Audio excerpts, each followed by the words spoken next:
The baby was the one gleam of sunshine in Fin Fan's life, and how she loved it no words can tell. When it was first born, she used to lie with her face turned to its little soft, breathing mouth and think there was nothing quite so lovely in the world as the wee pink face before her, while the touch of its tiny toes and fingers would send wonderful thrills through her whole body. Those were delightful days, but, oh, how quickly they sped. A week after the birth of the little jessamine flower, Fin Fan was busy winding tobacco leaves in the darkroom behind her husband's factory. Winding tobacco leaves had been Fin Fan's occupation ever since she had become Chung Ki's wife, and hard and dreary work it was. Now, however, she did not mind it quite so much, for in a bunk which was built on one side of the room was a most precious bundle, and every now and then she would go over to that bunk and crow and coo to the baby therein. But though Fin Fan prized her child so highly, Jessamine Flower's father would rather she had not been born, and considered the babe a nuisance because she took up so much of her mother's time. He would rather that Fin Fan spent the hours in winding tobacco leaves than in nursing baby. However, Fin Fan managed to do both, and by dint of getting up very early in the morning and retiring very late at night, made as much money for her husband after baby was born as she ever did before. And it was well for her that that was so, as the baby would otherwise have been taken from her and given to some other more fortunate woman. Not that Fin Fan considered herself unfortunate. Oh, no! She had been a hard-working little slave all her life, and after her mistress sold her to be wife to Chung Ki, she never dreamed of complaining, because, though a wife, she was still a slave. When Jessamine Flower was about 6 months old, one of the ladies of the mission, in making her round of Chinatown, ran in to see Fin Fan and her baby. "What a beautiful child!" exclaimed the lady. "And, oh, how cunning," she continued, noting the amulets on the little ankles and wrists, the tiny, quilted vest and gay little trousers in which Fin Fan had arrayed her treasure. Fin Fan sat still and shyly smiled, rubbing her chin slowly against the baby's round cheek. Fin Fan was scarcely more than a child herself in years. "Oh, I want to ask you, dear little mother," said the lady, "if you will not send your little one to the Chinese baby show which we are going to have on Christmas Eve in the Presbyterian Mission schoolroom." Fin Fan's eyes brightened. "What you think? That my baby get a prize?" she asked hesitatingly. "I think so, indeed," answered the lady, feeling the tiny, perfectly shaped limbs and peeping into the brightest of black eyes. From that day until Christmas Eve, Fin Fan thought of nothing but the baby show. She would be there with her baby, and if it won a prize, why, perhaps its father might be got to regard it with more favor, so that he would not frown so blackly and mutter under his breath at the slightest cry or coo. On the morning of Christmas Eve, Chung Ki brought into Fin Fan's room a great bundle of tobacco which she declared had to be rolled by the evening, and when it was time to start for the show, the work was not nearly finished. However, Fin Fan dressed her baby, rolled it in a shawl, and with it in her arms, stealthily left the place. It was a bright scene that greeted her upon arrival at the mission house. The little competitors, in the enclosure that had been arranged for them, presented a peculiarly gorgeous appearance. All had been carefully prepared for the beauty test and looked as pretty as possible, though in some cases bejeweled headdresses and voluminous silken garments almost hid the competitors. Some small figures quite blazed in gold and tinsel, and then there were solemn cherubs almost free from clothing. The majority were plump and well-formed children, and there wasn't a cross or crying baby in the 45. Fin Fan's baby made the 46th, and it was immediately surrounded by a group of admiring ladies. How Fin Fan's eyes danced! Her baby would get a prize, and she would never more need to fear that her husband would give it away. That terrible dread had haunted her ever since its birth. But surely, thought the little mother, if it gets a prize he will be so proud that he will let me keep it forever. And Fin Fan's baby did get a prize, a shining gold bit, and Fin Fan, delighted and excited, started for home. She was so happy and proud. Chung Ki was very angry. Fin Fan was not in her room, and the work he had given her to do that morning was lying on the table undone. He said some hard words in a soft voice, which was his way sometimes, and then told the old woman who helped the men in the factory to be ready to carry a baby to the herb doctor's wife that night. "Tell her," said he, "that my cousin, the doctor, says that she long has desired a child, and so I send her one as a Christmas present, according to American custom." Just then came a loud knocking at the door. Chunky slowly unbarred it, and two men entered, bearing a stretcher upon which a covered form lay. "Why do you come to my store?" asked Chunky in broken English. The men put down their burden, and one pulled down the covering from that which lay on the stretcher and revealed an unconscious woman and a dead baby.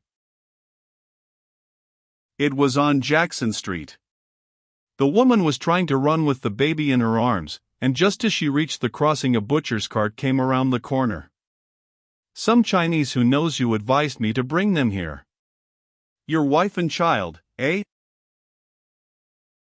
Chunky stared speechlessly at the still faces and awful horror in his eyes. A curious crowd began to fill the place. A doctor was in the midst of it and elbowed his way to where Fin Fan was beginning to regain consciousness. "Move back, all of you, we want some air here," he shouted authoritatively, and Fin Fan, roused by the loud voice, feebly raised her head, and looking straight into her husband's eyes, said, "Chunky's baby got first prize. Chunky let Fin Fan keep baby always." That was all. Fin Fan's eyes closed. Her head fell back beside the prize baby's, hers forever. Lin John.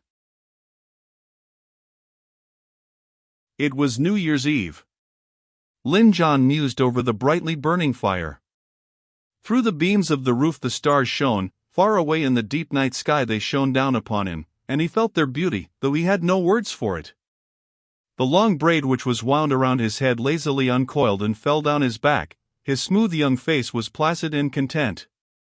Lin John was at peace with the world. Within one of his blouse sleeves lay a small bag of gold, the accumulated earnings of 3 years, and that gold was to release his only sister from a humiliating and secret bondage. A sense of duty done led him to dream of the to come. What a fortunate fellow he was to have been able to obtain profitable work, and within 3 years to have saved $400. In the next 3 years, he might be able to establish a little business and send his sister to their parents in China to live like an honest woman. The sharp edges of his life were forgotten in the drowsy warmth and the world faded into dreamland.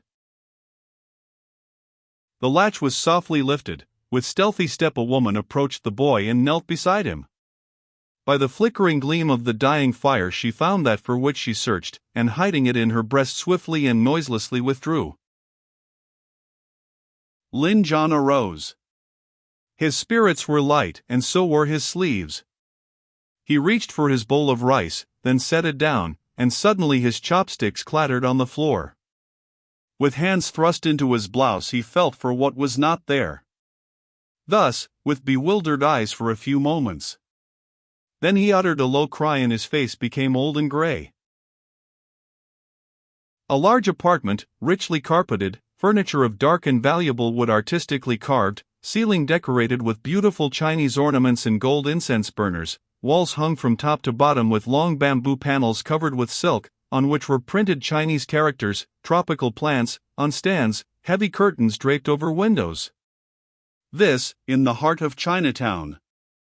And in the midst of these surroundings a girl dressed in a robe of dark blue silk worn over a full skirt richly embroidered. The sleeves fell over hands glittering with rings, and shoes of light silk were on her feet.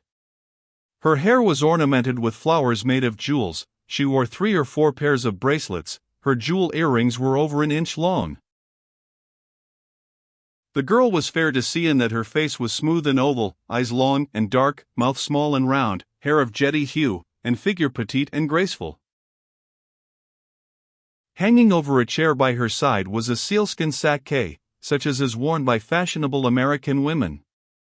The girl eyed it admiringly and every few moments stroked the soft fur with caressing fingers. Pao sang, she called.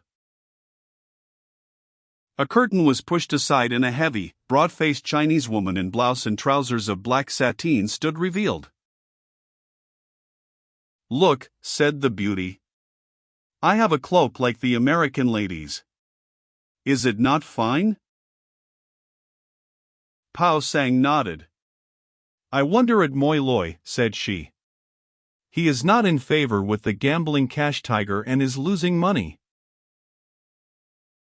Moi Loi gave it not to me. I bought it myself." "But from whom did you obtain the money?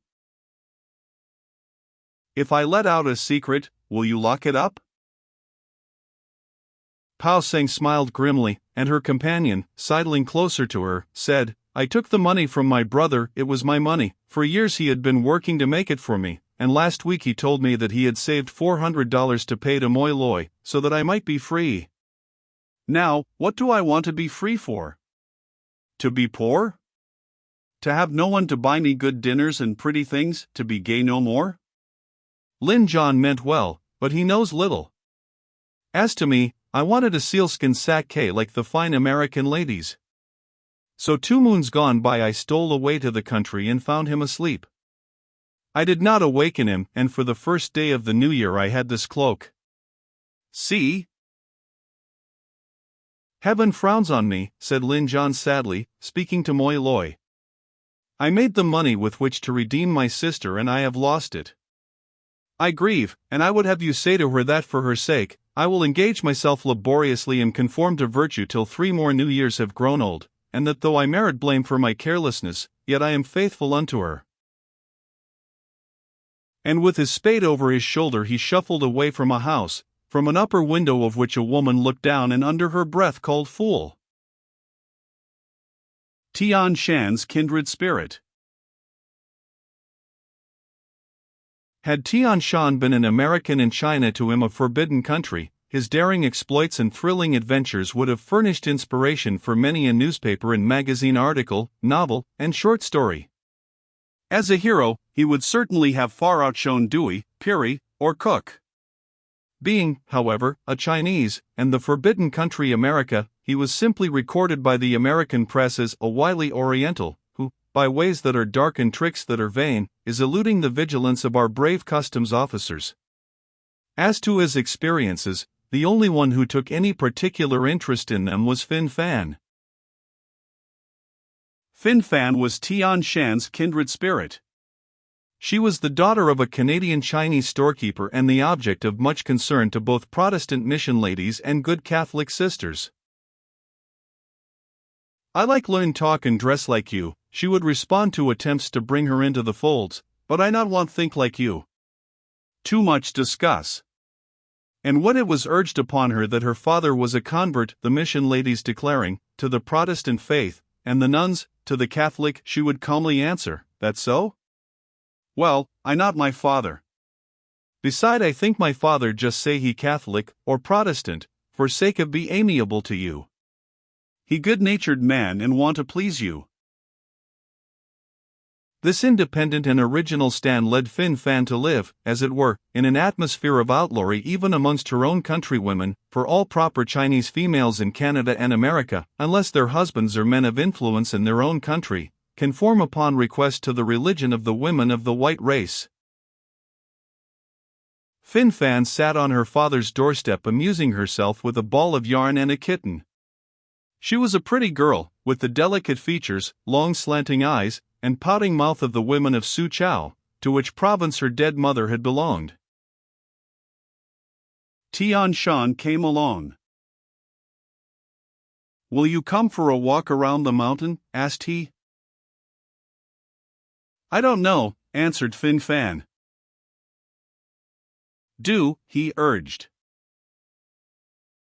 The walk around the mountain is enjoyable at all seasons, but particularly so in the fall of the year when the leaves on the trees are turning all colors, making the mount itself look like one big posy. The air was fresh, sweet, and piney. As Tian Shan and Fin Fan walked, they chatted gaily, not so much of Tian Shan or Fin Fan as of the brilliant landscape, the sun shining through a grove of black-trunked trees with golden leaves, the squirrels that whisked past them, the birds twittering and soliloquizing over their vanishing homes, and many other objects of nature. Tian Shan's roving life had made him quite a woodsman, and Fin Fan was his kindred spirit. A large oak, looking like a smoldering pyre, invited them to a seat under its boughs. After happily munching half a dozen acorns, Fin Fan requested to be told all about Tian Shan's last adventure. Every time he crossed the border, he was obliged to devise some new scheme by which to accomplish his object, and as he usually succeeded, there was always a new story to tell whenever he returned to Canada. This time he had run across the river a mile above the Lachine Rapids in an Indian war canoe, and landed in a cove surrounded by reefs, where pursuit was impossible. It had been a perilous undertaking, for he had had to make his way right through the swift current of the St. Lawrence, the turbulent rapids so near that it seemed as if indeed he must yield life to the raging cataract.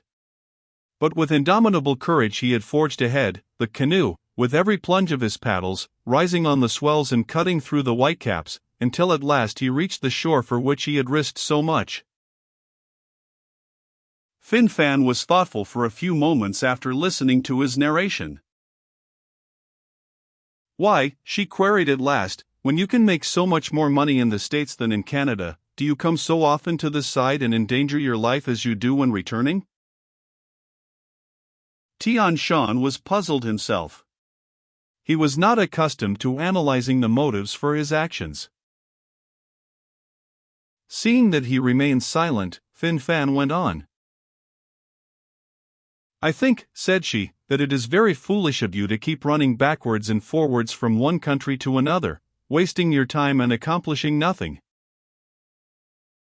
Tian Shan dug up some soft, black earth with the heels of his boots. "Perhaps it is," he observed. That night Tian Shan's relish for his supper was less keen than usual, and when he laid his head upon his pillow, instead of sleeping, he could only think of Fin Fan. Fin Fan! Fin Fan! Her face was before him, her voice in his ears. The clock ticked Fin Fan, the cat purred it, a little mouse squeaked it, a nightbird sang it. He tossed about, striving to think what ailed him. With the first glimmer of morning came knowledge of his condition. He loved Fin Fan, even as the American man loves the girl he would make his wife. Now Tian Shan, unlike most Chinese, had never saved money and, therefore, had no home to offer Fin Fan. He knew, also, that her father had his eye upon a young merchant in Montreal, who would make a very desirable son-in-law. In the early light of the morning Tian Shan arose and wrote a letter. In this letter, which was written with a pointed brush on long yellow sheets of paper, he told Fin Fan that, as she thought it was foolish, he was going to relinquish the pleasure of running backwards and forwards across the border, for some time at least. He was possessed of a desire to save money so that he could have a wife and a home. In a year, perhaps, he would see her again. Li Ping could hardly believe that his daughter was seriously opposed to becoming the wife of such a good-looking, prosperous young merchant as Wang Ling. He tried to bring her to reason, but instead of yielding her will to the parental, she declared that she would take a place as a domestic to some Canadian lady with whom she had become acquainted at the mission sooner than wed the man her father had chosen. "Is not Wang Ling a proper man?" inquired the amazed parent. "Whether he is proper or improper makes no difference to me," returned Fin Fan. "I will not marry him, and the law in this country is so that you cannot compel me to wed against my will." Li Ping's good-natured face became almost pitiful as he regarded his daughter. Only a hen who has hatched a duckling and sees it take to the water for the first time could have worn such an expression. Fin Fan's heart softened. She was as fond of her father as he of her. Sidling up to him, she began stroking his sleeve in a coaxing fashion. "For a little while longer I wish only to stay with you," said she. Li Ping shook his head, but gave in. You must persuade her yourself, said he to Wang Ling that evening. We are in a country where the sacred laws and customs of China are as naught. So Wang Ling pressed his own suit. He was not a bad-looking fellow, and knew well also how to honey his speech. Moreover, he believed in paving his way with offerings of flowers, trinkets, sweetmeats. Fin Fan looked, listened, and accepted. Every gift that could be kept was carefully put by in a trunk which she hoped someday to take to New York. They will help to furnish Tian Shan's home, said she. 12 moons had gone by since Tian Shan had begun to think of saving, and once again he was writing to Fin Fan. I have made and I have saved, wrote he. Shall I come for you? And by return mail came an answer which was not no. Of course, Fin Fan's heart beat high with happiness when Tian Shan walked into her father's store, but to gratify some indescribable feminine instinct she simply nodded coolly in his direction, and continued what might be called a flirtation with Wang Ling, who had that morning presented her with the first Chinese lily of the season and a box of the best preserved ginger. Tian Shan sat himself down on a box of dried mushrooms and glowered at his would-be rival, who, unconscious of the fact that he was making a third when there was needed but a two, chattered on like a running stream. Thoughtlessly and kittenishly Fin Fan tossed a word, first to this one, and next to that, and whilst loving with all her heart one man, showed much more favor to the other. Finally Tian Shan arose from the mushrooms and marched over to the counter. These yours? He inquired of Wang Ling, indicating the lily and the box of ginger. Miss Fin Fan has done me the honor of accepting them, blandly replied Wang Ling. Very good, commented Tian Shan. He picked up the gifts and hurled them into the street. A scene of wild disorder followed. In the midst of it the father of Fin Fan, who had been downtown, appeared at the door. What is the meaning of this? He demanded. Oh, father, they are killing one another. Separate them, oh, separate them, pleaded Fin Fan. But her father's interference was not needed. Wang Ling swerved to one side, and falling, struck the iron foot of the stove. Tian Shan, seeing his rival unconscious, rushed out of the store. The moon hung in the sky like a great yellow pearl and the night was beautiful and serene. But Fin Fan, miserable and unhappy, could not rest. All your fault, declared the voice of conscience. Fin Fan, spake a voice near to her. Could it be? Yes, it surely was Tian Shan.